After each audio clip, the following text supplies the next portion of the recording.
When Mordecai learned all that had been done, Mordecai tore his clothes and put on sackcloth and ashes, and went through the city, wailing with a loud and bitter cry. In every province, wherever the king's command and his decree came, there was great mourning among the Jews, with fasting and weeping and lamenting, and most of them lay in sackcloth and ashes. Mordecai was running back and forth in Susa, spreading the bad news about the Jews, that they were facing a crisis of scheduled annihilation. At the end, he came to the king's gate. Queen Esther heard about the situation of her foster father from her maids and eunuchs. Then Esther sent Hatak, the eunuch appointed as her attendant, to see Mordecai and ask him what had happened. Mordecai was not only a man who feared God, he was also a man of action. The Bible describes that when Hatak went out to Mordecai in the open square of the city in front of the king's gate, that is here, Mordecai asked him to take a message to Esther, asking her to plead with the king, for Mordecai believed that God had prepared Esther for the deliverance of the Jews. Mordecai told him all that had happened to him, and the exact sum of money that Haman had promised to pay into the king's treasuries for the destruction of the Jews. Mordecai also gave him a copy of the written decree issued in Susa for their destruction, that he might show it to Esther, explain it to her, and charge her to go to the king to make supplication to him and entreat him for her people. At this moment, Esther was in a dilemma. Esther sent Hatak to relay this message to Mordecai. I myself have not been called to come in to the king for 30 days.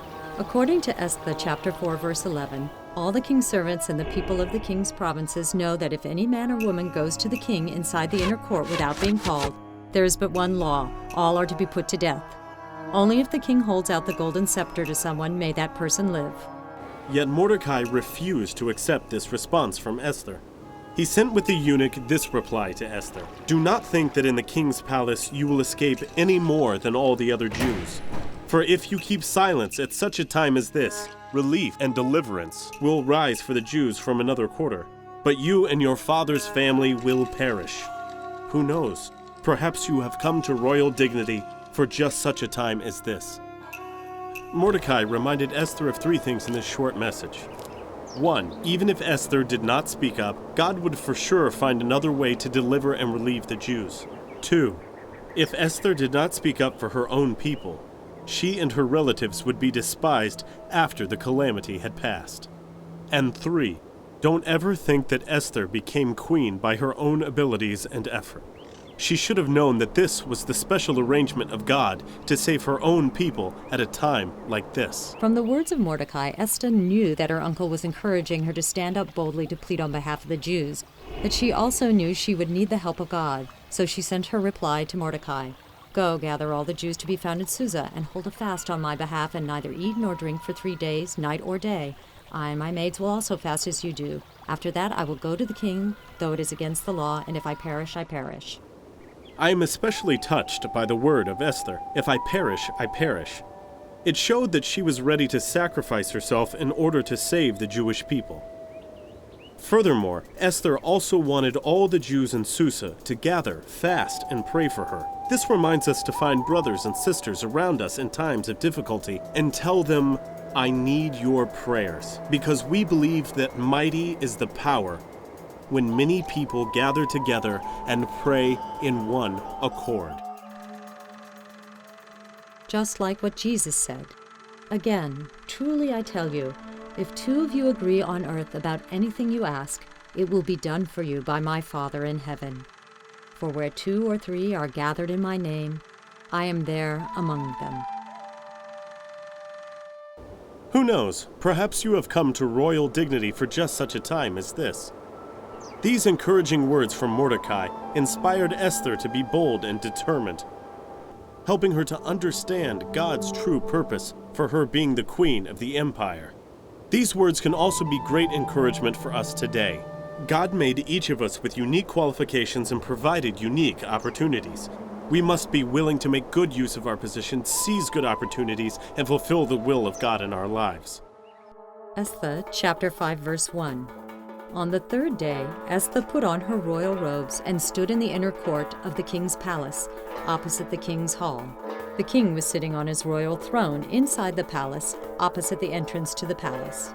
There was a long hallway from the royal residence palace to the throne hall. I can imagine how Esther felt at the time. Even though she might have appeared calm outwardly with her splendid royal robe, her heart was probably pounding nervously.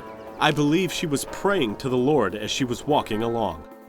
Information shows that the court system was very strict in the era of King Ahasuerus. Even when the highest-ranking official went to see the king, he had to bow and cover his own mouth, lest his breath would disturb the king.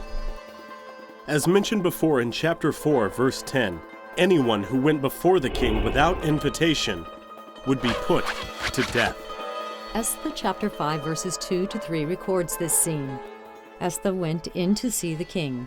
As soon as the king saw Queen Esther standing in the court, she won his favor, and he held out to her the golden scepter that was in his hand.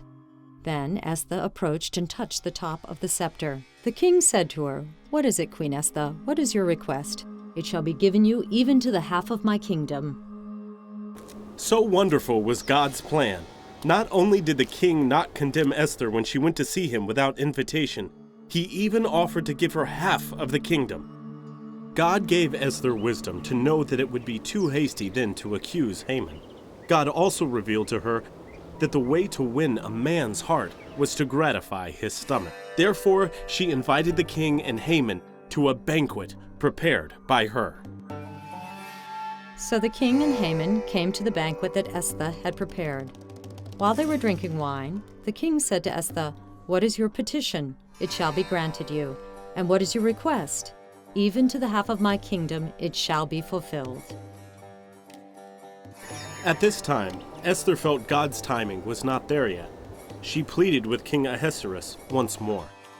"If I have won the king's favor, and if it pleases the king to grant my petition and fulfill my request, let the king and Haman come tomorrow to the banquet that I will prepare for them, and then I will do as the king has said." In this story so full of suspense, we witness the wonder of working with the Lord.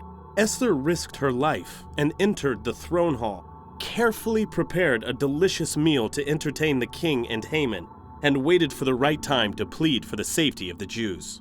This is all because she trusted what God was going to accomplish. God would surpass far beyond what she could ask for and think of. As expected, what happened next proved that God's sovereign hand had everything in control.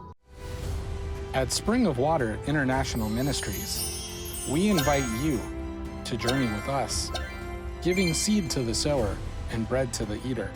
Isaiah 55:10. To find out more, follow Spring of Water International Ministries.